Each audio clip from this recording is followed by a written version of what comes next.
नमस्कार दोस्तों, आप सभी का हार्दिक स्वागत है हमारे साथ। और आज का जो पॉडकास्ट होने वाला है वो वैसे भी बहुत इंटरेस्टिंग होने वाला है, क्योंकि हमारे साथ है डॉक्टर प्रदीप्ति नायक, जो कि ईएनटी स्पेशलिस्ट है नोएडा के अंदर में।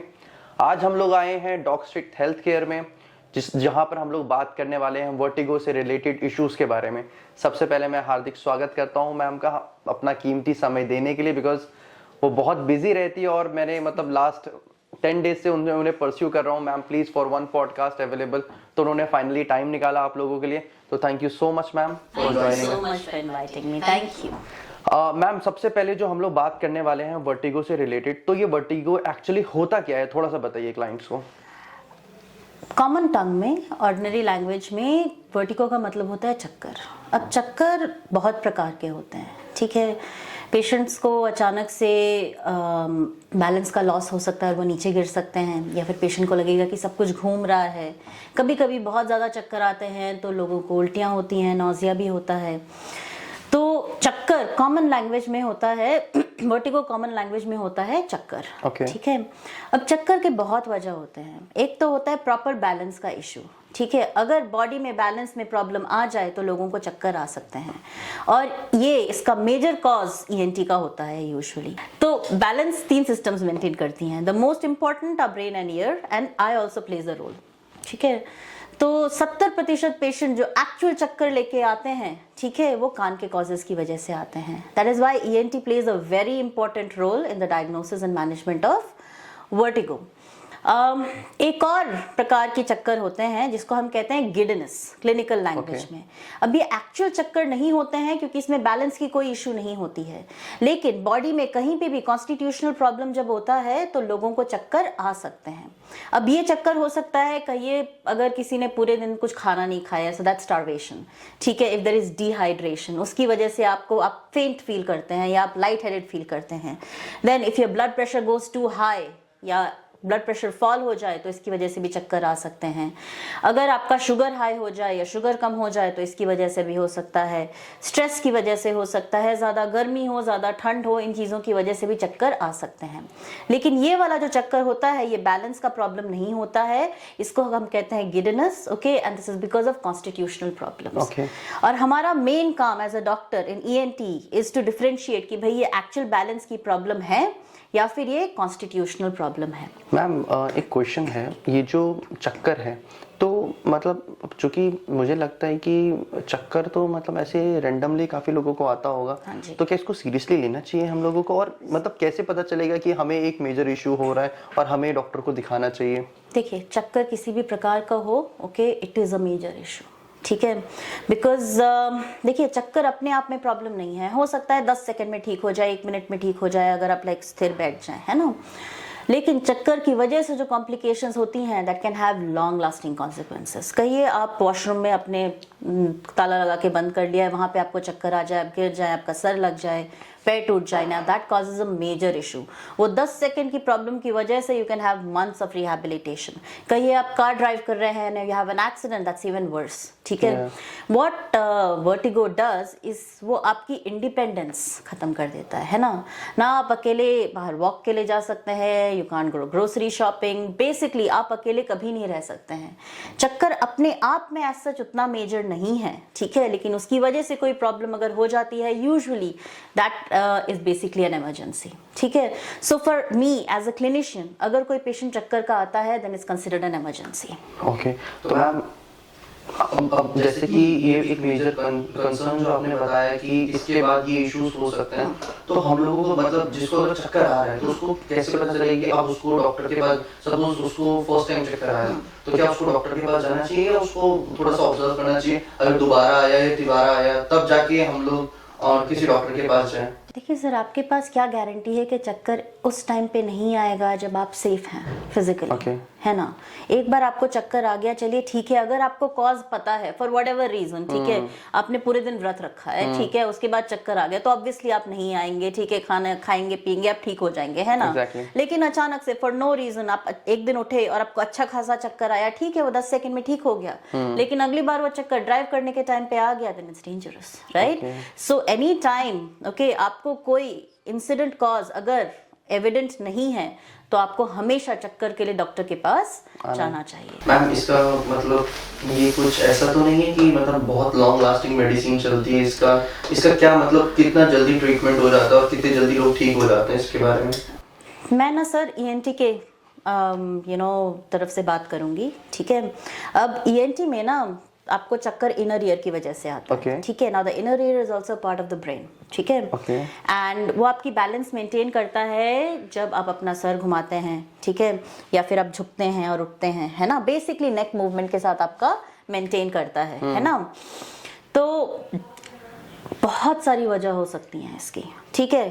कुछ वजह होती हैं एटलीस्ट ईएनटी की तरफ से, ठीक है, जिसका permanent cure at least efficient management हो सकता है। But there are lot of causes, ठीक है, जिसमें अगर परमानेंट डैमेज हो गया है इनर ईयर को किसी भी वजह से, ठीक है, तो इसके लिए लंबे समय तक या जिंदगी भर तक दवाइयाँ कभी कभी लेने की जरूरत पड़ जाती हैं। लेकिन चक्कर के बारे में एक बहुत अच्छी चीज है, ठीक है, समथिंग कॉल्ड कॉम्पनसेशन, ठीक है।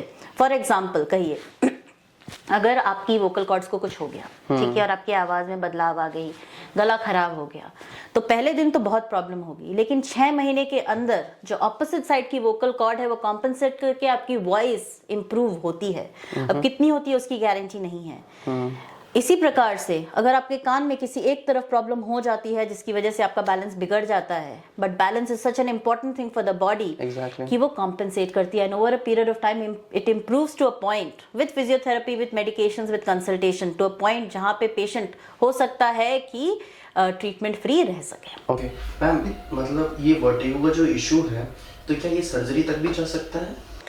there are many different causes। पहले हम सबसे कॉमन कॉज के बारे में बात करते हैं। सबसे कॉमन कॉज ईएनटी में 70% लोगों जो लेके आते हैं उसको कहते हैं BPPV। This is benign paroxysmal positional vertigo, ठीक है। अब 70% लोगों को जिंदगी में कभी ना कभी एक बार ये होता है, इट इज दैट कॉमन। उसके बाद, ठीक है, सेकेंड या थर्ड या फोर्थ एपिसोड कुछ लोगों में होता है, but everyone, okay, 70% of people, and that's a great chunk, ठीक है, जिंदगी में एक बार होता है। नाउ ये इसीलिए होता है क्योंकि आपकी कान की जो इनर ईयर है ना उसमें डिसओरिएंटेशन हो जाता है ना। So disorientation can happen because of anything, because of a direct trauma, say you had an accident, ठीक है। अगर आपका ना फिजियोथेरेपी अगर आप गले के लिए करा रहे हैं, थोड़ा हार्श मूवमेंट हो गया, anything can cause it, and sometimes that doesn't need to be a cause as such, ठीक है। अब ये जो प्रॉब्लम है ये सिर्फ रिहैबिलिटेशन या एक्सरसाइजेस से ठीक की जा सकती है, ठीक है। से 2 weeks of proper rehabilitation, okay, और उस दौरान अगर हम दवाइयाँ देके आपका वर्टिगो कंट्रोल करते हैं तो ये पूरी तरह से ठीक हो सकती है, टू द पॉइंट कि आगे शायद आपको कुछ भी करने की जरूरत ना पड़े। But there are other conditions, है ना, जैसे अगर कहिए आपको इनर ईयर में इन्फेक्शन या इन्फ्लेमेशन हो गया, अगर आप टाइम से आ गए और वो इन्फेक्शन इन्फ्लेमेशन को हमने कहिए 2 या 3 दिन के अंदर रोक दिया तो हो सकता है कोई प्रॉब्लम उसमें ना हो, ठीक है। लेकिन अगर लेट आए या फॉर व्हाटएवर रीजन आपकी कोमॉर्बिडिटीज हैं, डायबिटीज है, हाइपरटेंशन है, जिसकी वजह से ट्रीटमेंट इफेक्टिव नहीं है, तो बैलेंस की प्रॉब्लम हो सकता है कभी पूरी तरह से ठीक ना हो या फिर काफी हद तक हो जाए लेकिन थोड़ा बहुत फिर भी रह जाए, जिसकी वजह से ऑन एंड ऑफ आपको दवा की जरूरत पड़ सकती है। But there are also certain conditions जिसमें we don't really know what has happened, हमें पता है उसको कुछ हो गया है, there is a pathology in it, है ना। उसके लिए दे आर कॉल्ड वेस्टिबुलोपैथीज। अब बहुत अलग अलग टाइप के होते हैं, है ना। वेस्टिबुलोपैथीज जब होती हैं तो उसके लिए कभी कभी लोगों को जिंदगी भर इसके लिए दवा लेनी पड़ती है, ठीक है। They also physical conditions frankly, ठीक है, जिसमें सर्जरी की जरूरत पड़ती है, बहुत कम है। कहिए जो आपकी बैलेंस की जो नस जाती है, क्रेनियल नर्व, ठीक है, उसमें एक ट्यूमर हो जाए, this is called cerebellopontine angle tumours, ठीक है। अब ये वाली प्रॉब्लम बहुत धीरे धीरे करके बढ़ती है because it's basically a benign tumour, ठीक है। लेकिन ये वाली प्रॉब्लम बिना सर्जरी के ठीक नहीं की जा सकती है। There is another condition called Meniere's disease, जब हम कहते हैं फ्लूइड ज्यादा हो जाता है इनर ईयर में। इस कंडीशन में भी दवाइयों से कंट्रोल किया जा सकता है, लेकिन जब एक हद पार हो जाती है तो इसमें भी मेंटेनेंस के लिए भी सर्जरी की जरूरत पड़ सकती है। ओके मैम, ये जो वर्टिगो का इशू है ये बच्चों में भी होता है? बिल्कुल हो सकता है, बच्चों में भी होता है, कम होता है सर, ठीक है। देखिए अडल्ट में जो कॉजेज होते हैं ना वो मोस्टली बिनाइन कॉजेज होते हैं, और बच्चों में जो कॉजेज होते हैं जनरली उनका ब्रेन इन्वॉल्वमेंट भी होता है, ठीक है। एक कॉज है, देखिए in the end inner ear brain का पार्ट है ना। And there is a very common cause for vertigo we call vestibular migraine. ठीक है, अब माइग्रेन क्या होता है सर, ब्रेन की किसी भी पार्ट में अगर ब्लड सप्लाई अचानक से कम हो जाए, ठीक है, या उसमें अचानक इन्फ्लेमेशन हो जाए, ठीक है, तो आपको माइग्रेन होता है, राइट। अगर वो माइग्रेन इनर ईयर में हो, जो भी ब्रेन का पार्ट है, तो आपको साथ में चक्कर आते हैं।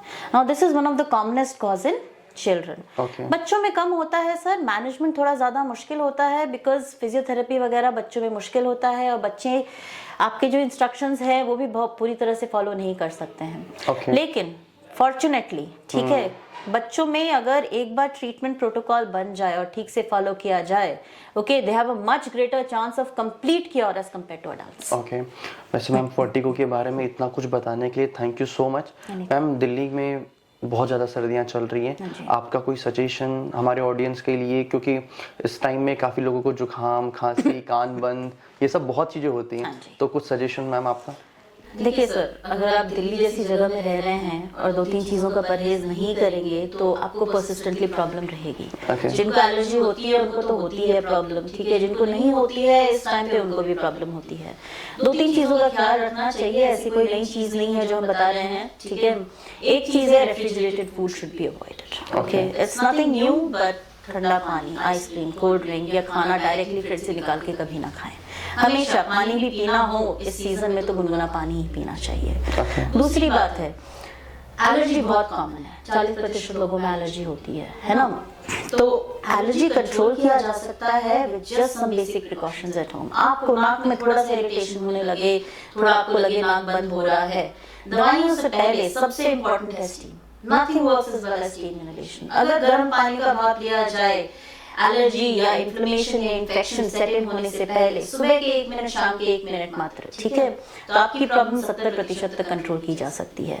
Besides that, as long as your immunity is good, you can always prevent an infection. Make sure you have a balanced diet, you sleep at least 6 to 7 hours a day, and drink lots and lots and lots of water. Okay, thank you so much ma'am, इतना सारा information आपने दे दिया, and ये जो free की tips है ये आप लोगों को अपनाना है। और ये जो स्टीम और जो मैम ने बताया कि ये फ्रिज से रिलेटेड, क्योंकि हम लोग दिल्ली में रहते हैं और दिल्ली में क्या पूरे भारत में ही ऐसा होता है कि मम्मियाँ सब्जी लेके आती हैं और उसको फ्रिज में डाल देती हैं, और रात का खाना सुबह और सुबह का खाना रात को, तो ये चीज़ें बिल्कुल अवॉइड करिए। And ma'am thank you so much for giving your precious time. I will request you ma'am, हमारे नेक्स्ट पॉडकास्ट में प्लीज जुड़िएगा आप। डेफिनेटली सर, ठीक है, will take the time out and will do. Alright ma'am, thank you so much. Thank you.